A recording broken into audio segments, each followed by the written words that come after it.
If you vote for me, all of your wildest dreams will come true. Welcome, my friends, to the VFX for Motion podcast. You'll see it when you believe it. Hello, this is Mark Christensen. When I give a solo talk, I try to imagine who I'm talking to, and I invariably fail at it. When I think about you, I think of you first as a designer. And yet, I could easily have been you taking this course and listening to this podcast if they'd been available when I was just starting out. So maybe the best thing to do is talk to myself earlier in my career. See, I don't even take it for granted that you are earlier in your career. I don't know you at all yet, but I certainly look forward to the opportunity to get to know you. But for now, the conversation is a little one-sided.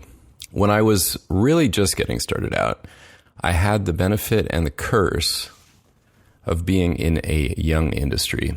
In the 1990s, everything to do with the computer was exotic. If you had a good web page and a clever URL, you could get venture capital. On the creative side, if you had any artistic talent at all and could handle the technical bullshit involved with those ancient beige boxes we were all stuck on, you had a career. Granted, the guys who mastered Softimage without any sense of timing or how to animate got weeded out, but a lot of the rest of us quickly rose to flashy positions. In my case, a first full-time job for Lucasfilm's interactive division, LucasArts. Now, before I go further, there's something I feel I have to get off my chest. I am an artist, I can design, but I've never been comfortable calling myself a designer, with maybe one exception that I'll get to later. I know, imposter syndrome. All of us creative people get it. But in my case, with design, what I mean is that by rising quickly to be working with some of the best artists around the planet, I came to realize something. There would be guys who would be happy just making cool-looking stuff all day and making it move around. These are the guys who make sound effects when they picture how things are going to animate. That's actually who I would assume you are, and I'm quite possibly wrong about that. Well, that's not me. Now, don't get me wrong, I like making the sounds, and I've made some cool looking stuff. I'm talking about the kind of designers who love an open brief the most, where the client or whoever has little or no idea what they want or how to ask for it, and these designers just take the thing and rock it and give them more than they could have ever had any right to expect. I'm assuming that's you, and you're slumming in my course, learning about filmmaking and visual effects and so on. Okay, I'm kidding. But since I'm really just talking to an earlier version of myself, a person I now barely know, someone who was very hungry for any information that would help him not feel so anxious about being on a path with no signposts, and that's definitely what it felt like back then, even when my job allowed me to buy a house in San Francisco, I'm going to focus on a few themes and a few received bits of wisdom. Honestly, I have too many to mention, and I really don't want this podcast to be too long. Here's one set of signposts I lacked when I was getting started. Let's say you're a creative person, and all you care about is pursuing a career that lets you flex your creative muscles. That was pretty much me coming out of college. I'd had a second semester senior year internship at no less than Walt Disney Imagineering on Flower Street in Glendale, California. Or should I say sunny Glendale, California. My dad had moved nearby there from San Francisco over a decade before. I was attending a fancy private liberal arts college out in Claremont, and a couple days a week, I would spend the night at his place, and I'd be the only person in LA walking to work from his house, the 12 or 15 blocks to Imagineering. The internship totally worked out, and also didn't work out at all. I was in a production office and realized I neither wanted to start in a producer track, nor did I want to live in LA. It felt too disconnected from the earth, which was a weird thing for me to say at the time, but that's actually how I felt. I didn't really say that at the time. I just said it to myself. My only goal, and this will kill you, was to live in San Francisco. I had grown up in a nearby upscale suburb known as Menlo Park, where I swore I never wanted to live again, although many of my childhood pals considered it paradise, and most of them did just fine. Lucky for me, I knew while I was still in this internship that moving to San Francisco was what I wanted, and I said so. And it so happened that I found myself working on casting with one of the most beloved people ever to work at the then fairly young Industrial Light and Magic. Not really young, I mean, it started in the 70s, but it was not the company it is today. She gave me one name, and because it was her giving me the name, and because the name she gave me was also a powerhouse and a highly respected woman, this woman, whose name she gave me, continually put me at the top of the pile for production assistant and other positions that were open. At one point, I think I interviewed to be the receptionist. By this time, I had a reel with a little short film I had directed, and at some point, I got an actual call to be a production assistant at freaking Industrial Light and Magic. And it didn't work out, and yet it totally did.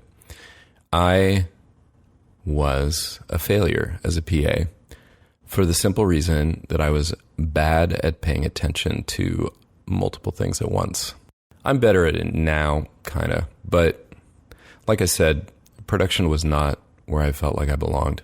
One day, we were working on this HP commercial, and I realized I'd left the disc with their logo on it in the vest pocket of my coat in the closet of my apartment on Haight Street in San Francisco. So I actually had to ask for a long lunch break so that I could drive home and get it. The coordinator, whose name was Jackie Lopez, who's now VP of Lucasfilm Animation, just started laughing, which is when I knew I wasn't going to get asked back. Lucky for me, one of my friends had landed a job at LucasArts next door and wanted nothing more than to get his foot in the door at ILM, despite that he was already in a Lucasfilm company. So despite that I knew I was a fraud, he was just calling me all the time, thinking I would get hired back there, I guess. I got a job as an animator on a video game for a tiny little company run out of a guy's basement because I ran a volunteer job hotline.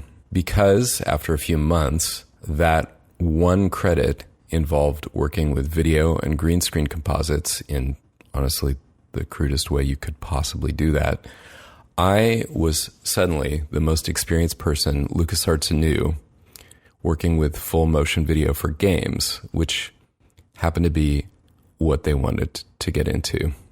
Bingo. So now you know two things about me: that I'm an imposter and that I've had a certain amount of luck.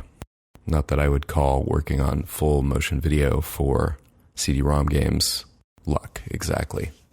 Well, it was. Anyway, what I was going to say before I interrupted myself was, let's say you're a creative person, but you don't have that, I don't know, Steven Spielberg single-minded knowledge of exactly what you want to be as a freshman in high school.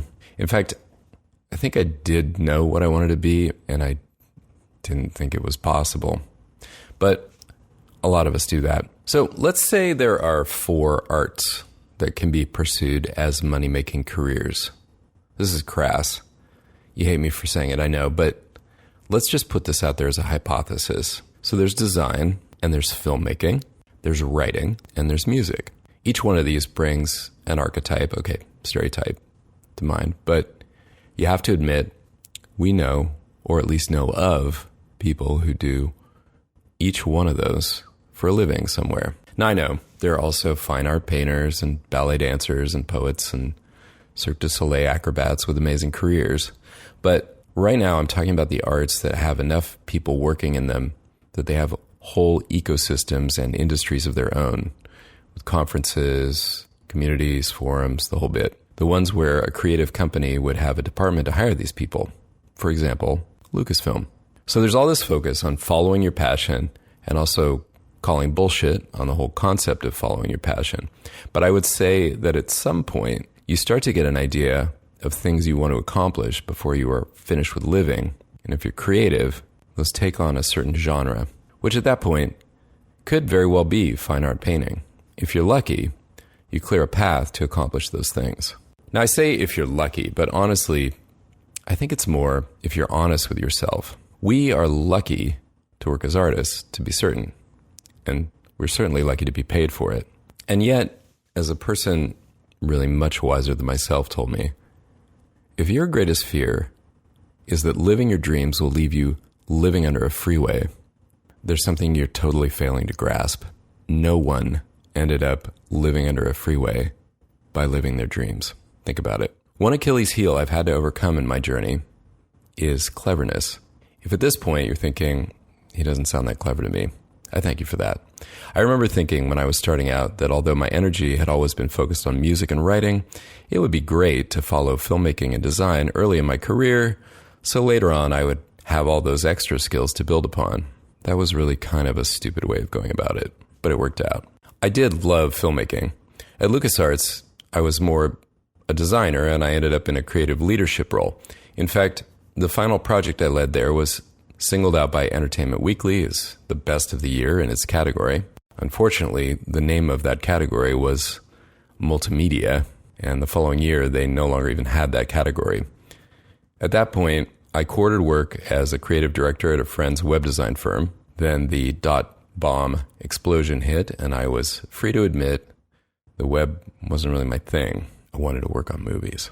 A year or two later, I would get that chance with a startup some friends from ILM had founded called The Orphanage. Working at The Orphanage was truly the best of times and, yes, the worst of times. But really the best of times. I learned to thrive as a compositor and gained the basis for the course you're in now. Or at least I assume you're in the course. If you're not, and you're so excited about this podcast that you're sharing it with someone you love, awesome. I worked with a group of people so phenomenally gifted, I could almost feel the neurons being built in my brain every day I went there. At one point, they invited me back after we wrapped on a movie they'd hired me for, which was unusual. Very, very few people there actually worked on staff. And that's not what they were offering me. They were just offering me to stick around. I said no, because design jobs were calling that earned me 3 times the money. And at this point, I did have 2 kids and a mortgage. And honestly, the days weren't as long.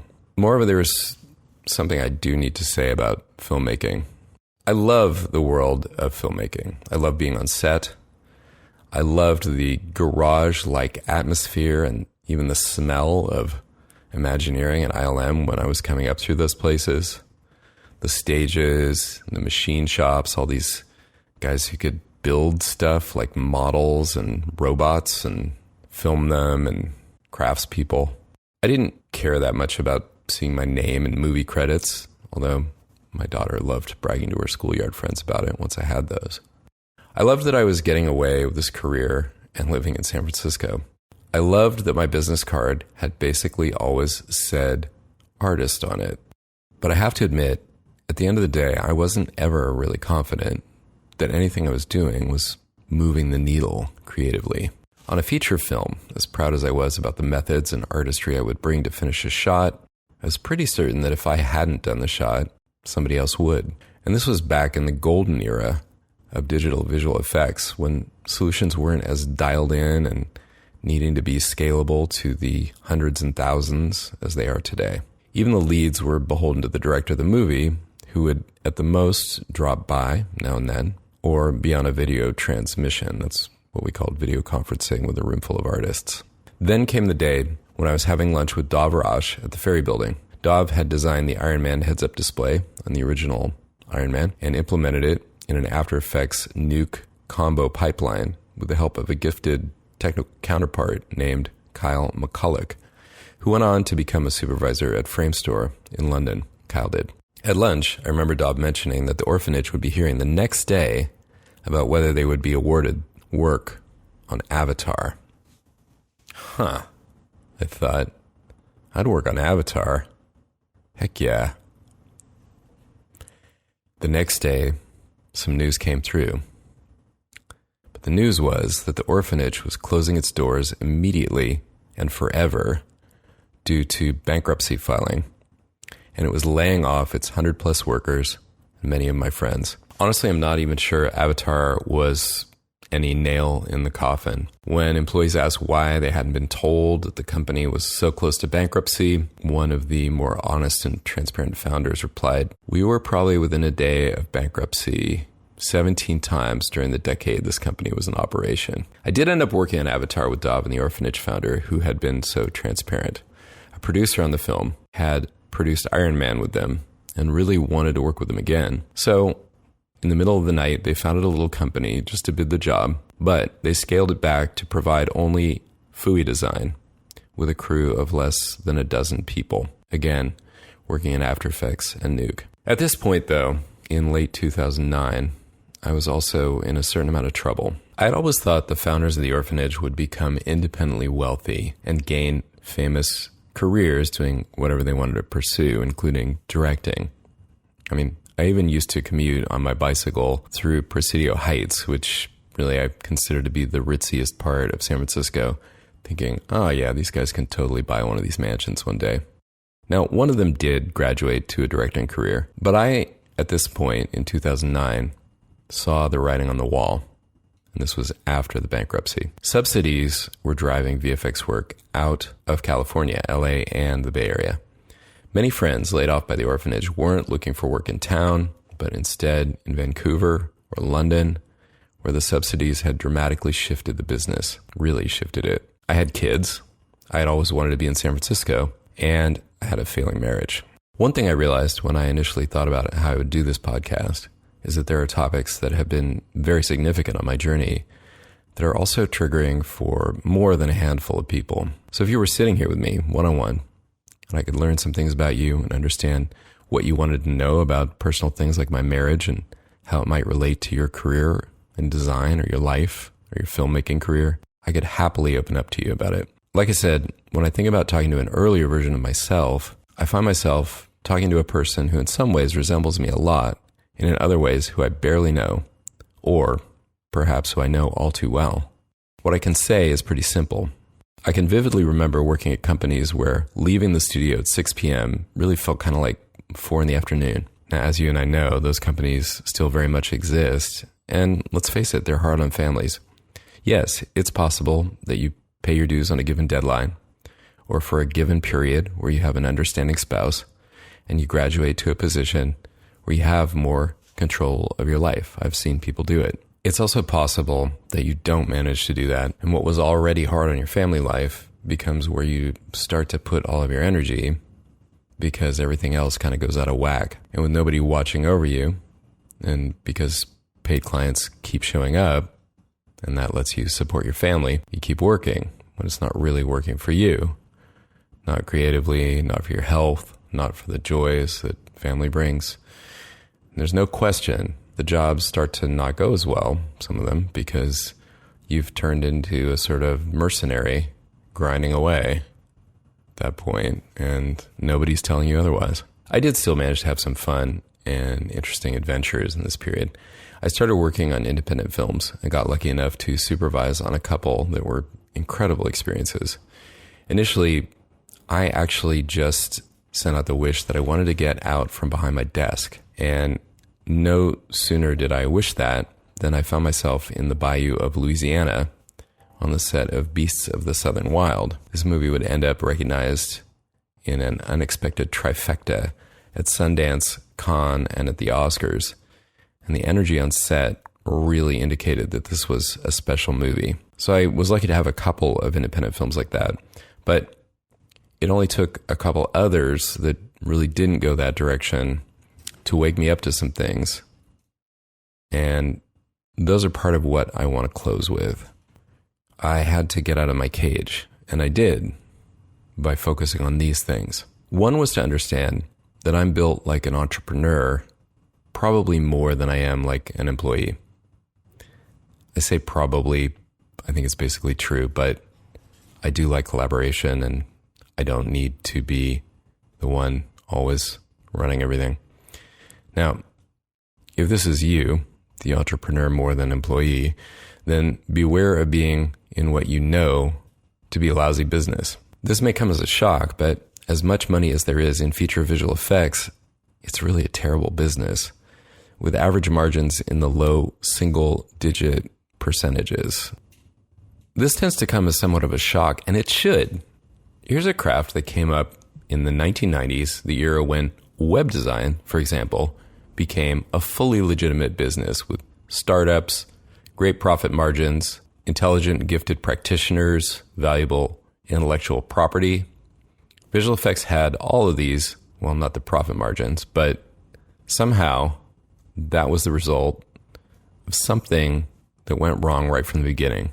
Somehow the major players in general, and ILM was the most major player, failed to seize the moment when they could have gained a seat at the table in Hollywood. And ever since, the studios have wanted visual effects to be a commodity rather than a craft. Now, again, this is the biggest problem on feature films. That's not to say it's not a problem everywhere, and it's not a rat hole that I'm going to go down right now, but there are plenty of places where one can find great work if that's what you want. Another thing I came to focus on and understand better was that the model of building a nest egg to retirement is, for many of us, broken. And actually, we should be glad about that in a way. I remember taking my kids to Maui, and we stayed in this beachfront condo. It was mostly populated by orange-skinned retirees. And I got to be frank, they seemed bored, aimless, kind of nattering. And as a community, they were just nothing I ever wanted to be part of. This isn't ageism. It was the vibe. And think about it. These were the winners. Something became clear to me that I had known all along, but now I decided to actually start doing something about it. Rather than working toward some imaginary goal line that depends on circumstances beyond your control to reach and then enjoy, because it depends on reaching your long-distant future and, of course, still having all the means to be enjoying your life, you can invest some of whatever nest egg you have in activities and freedoms you can have today without squandering it. And these are the kind of things you would thank yourself for if you ever got stuck in some condo in Maui, as great as that sounds. And another realization that I started to focus on was that we're all being called to contribute in ways that people really weren't in previous eras. You could surmise from a statement like that we live in the most difficult time, yet there are a couple of obvious problems with thinking that way. One is that clearly there have never been opportunities like the ones that are possible now, right? And the other is that the times in human history where the needs had more to do with pulling together and opening up a mindset that had been limited have actually been the best in which to live by the accounts that I've heard and read of those who were there to live them. My own mindset was fixed, quite fixed, as was that of my family members. A fixed mindset, if you're not familiar with the concept, means that you think you have evidence, let's call it empirical evidence that you've gathered of the way that life is. So if at 14 years old, you found yourself thinking you had discovered you're too old to take up the guitar because every guitarist you admired, you looked up and they'd all started when they were 9 or 11, or at least that was their story, then they were already in bands at 14. We have to ask yourself, what are you telling yourself at the age of 70? Our world is suffering from a set of limited mindsets that have become, in some cases, quite pathological, really. We've taken up a profession that is predicated on showing people something, but to really show them something, we need to understand our own fixed mindsets, if indeed we have those. And many of us do. I tried a lot of things, but if they blocked me from greater possibility and freedom, I got away from them. And that has served me well in the long run. The next to last thing I'll talk about before I wrap this up, and that will be soon, could be the first and only topic of the entire discussion, and that is health.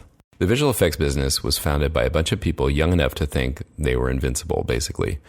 They failed in many cases to secure a set of working standards that support good health because they were already blessed with health in the form of youth, and they were really smart. I too had this blessing, and I was fortunate enough to find a number of practices, some of them kind of esoteric by many people's standards, that I followed when my work wasn't supporting it being my health. I'm not going to go into how diet, yoga, cycle commuting, breath and body control, strength training, microdosing, macrodosing, and meditation can transform your path, because it would be a disservice to do all this in a half-baked way. But when in doubt, before you look after your career, money, or even anything beyond meeting the basic needs of family and daily life, I would suggest you focus on practices that support and build your health and well-being, particularly if you can find practices that bring you joy.